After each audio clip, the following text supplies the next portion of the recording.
During this COVID-19 pandemic, how do you think that we can deal with our fears and our phobias using hypnosis and maybe some other techniques?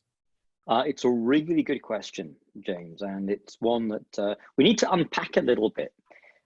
My first inclination when all of this kind of kicked off and people became more and more aware of certainly how serious it seems to be. We were watching Wuhan and it began to grow in China, and then it's sort of Iran and various places over in Europe. And I'm in England at the moment.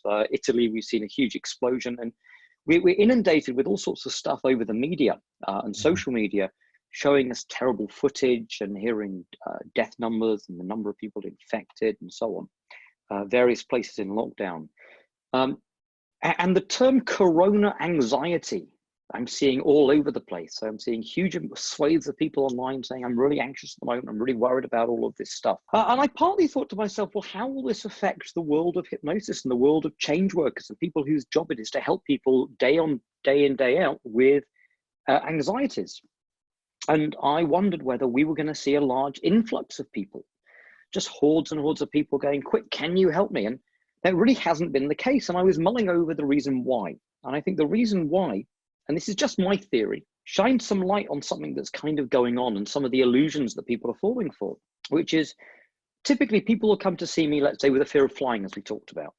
And if we look at fear of flying, it's one of those areas where people go, I know consciously this is irrational. I know statistically speaking, flying is the safest form of transport, but I'm still feeling anxious. Or people that are afraid of dogs, they'll go, well, I know I'm bigger than the dog. I know realistically the chances of it hurting me is not great. So there tends to be this category of people coming and seeking help from change workers when they kind of feel like it deep down, it's irrational. But the thing about this corona anxiety is if you ask people, well, do you want me to help you with some of this? They go, well, no, this one's a real one. This one's really happening. It's really going on right now. So it strikes me that people are kind of almost less willing to let go of the anxiety around it because they seem that they think of it as, well, this is a real threat and this is absolutely happening. And I'm not going to say that it's not serious, and I'm not going to say that there aren't ramifications potentially that are likely in terms of economically and in terms of certainly the people who it infects, whilst 80% of those people will have mild symptoms. And, only currently, I think the rate is about 3.5% of people will die, even if they're infected.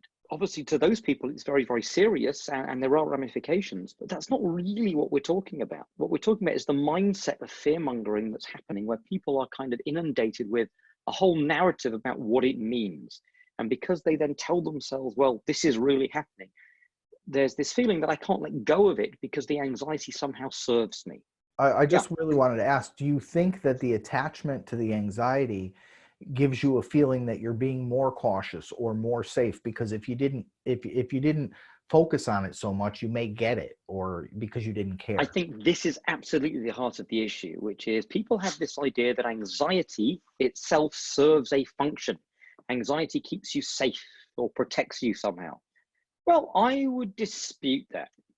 In the sense of, look, if we go to the old metaphor of the deer in the headlights who freezes in the road and gets splatted because he doesn't move out the way, the fear was not really serving him, and if we look at the mechanisms of how we learn, children learn to cross the road when we're little through fear.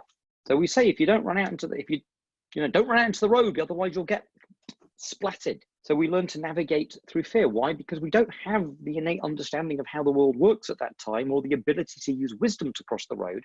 So that's what our parents teach us. But how many times do you cross the road and do you look outside and see adults having panic attacks about crossing the road or deep anxiety? No, at some point they learn to upgrade their thinking. They go, well, hey, guess what? If I look left and I look right and I wait till it's clear, i.e. I use wisdom, I don't really need to have anxiety in order to cross safely. In fact, anxiety would get in the way of my clear thinking. Anxiety would get in the way of me being able to use wisdom. So I was on a national radio show a couple of weeks ago talking about corona anxiety and how we manage our anxiety. And it was funny, the the host at the time, at the end of the interview, it was like one of these stumbling Columbo type questions. He went, "Can I ask you, Howard, how many times have you washed your hands today?" As though he would somehow catch me out. And I said, well, an appropriate amount of times. But here's the difference. I can take the appropriate precautions of washing my hands and blowing my nose and, taking the dirty dish and putting it in the bin and staying an appropriate distance from people. And I can do all that without having an intense feeling of anxiety. Right. Not having anxiety doesn't mean I don't take precautions. It just means I can take the precautions from a state of calm and clear-headedness. And I think that's what people need more of. How do we give people a sense? And that's really where I'm always pointing to. It's this idea that I don't, I need the anxiety to stay safe. No. What would be much better is having a sense of clear-headedness. People going and panic buying toilet rolls, it is not a state of clear-headedness. My favorite thing I saw online today was a guy who worked out the maths. You may have seen it, the math on how much toilet roll you need. So he worked out that if you go to Costco and you buy one of these multi-packs in bulk to supposedly they don't have anymore.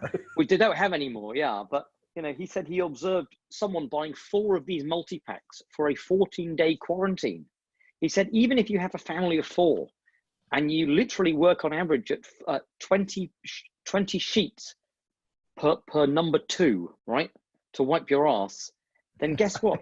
You'd have to have an average as a family of 4 of 185 bowel movements a day in order to get through 14 days. Worth of that supply. It's ridiculous. What's interesting is in the news over here in Los Angeles, people are flushing their toilets and flushing all kinds of stuff down their toilets for whatever God unknown reason, including all this toilet tissue, that the sewers are actually backing up into the streets. Some of it is because people are home doing more laundry and flushing their toilets more, but people need to be conscious that they're going to break down the system with their own panic and fear, giving them more things to be afraid of. Absolutely. And this is the issue, that what we see actually is the patterns that go on within an individual also then tend to get mirrored at a macro. It's like a microcosm of what's happening at a global scale. So guess what? If people focus very intently on danger and the perception of danger, their body's more likely to respond to feelings of danger and threat. But guess what? If the world at large, i.e. the individuals in that world, start putting out more stuff about panic and threat and danger, then people as a world start responding the same way. And then we create the very issues we're trying to stay away from. This is happening in the same way at a microscopic level with people, individuals.